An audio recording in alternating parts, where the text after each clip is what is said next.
बिस्मिल्लाहिर्रहमानिर्रहीम। अस्सलाम वालेकुम। मैं हूं सुमेरा सुलेमान और आप देख रहे हैं JNN न्यूज़। बच्चे बराए फरोख्त। रहीमिया खान में हालात से तंग आकर वालिद अपने बच्चों को फरोख्त करने के लिए चौक में पहुंच गया। फाका कशी से मजबूर होकर बच्चों को बेचना चाहता हूं, मजबूर वालिद की फरियाद। तफसीलात जानते हैं काजी अदनान की इस रिपोर्ट में।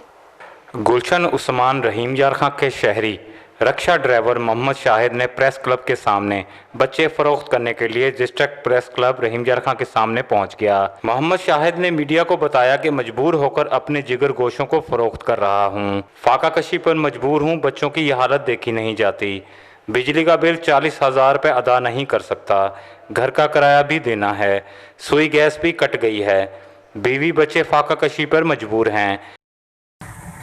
मेरा बिजली का मीटर कटा हुआ है, 1.5 महीना हो गया, 40,000 रुपये बिल आ गया। गैस का मीटर 1 साल हो गया, अगस्त से कटा हुआ है, वो नहीं भर सका। मैं रिक्शा चलाता हूँ, गरीब हूँ, 2 साल हो गए, बच्चों को स्कूल नहीं भेज सका।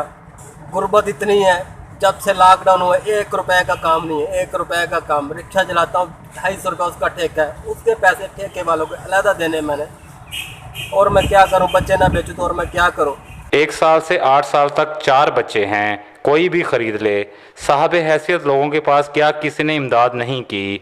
कैमरा टीम के साथ काजी अदनान, JNN न्यूज़, रहीम यार खान। जी बहुत शुक्रिया काजी अदनान तफसीलात से आगाह करने के लिए। मजीद खबरों और अपडेट्स के लिए देखते रहिए JNN news. You watching JNN News Network. For more news, subscribe Our channel press the bell icon and don't forget the comments. Thank you.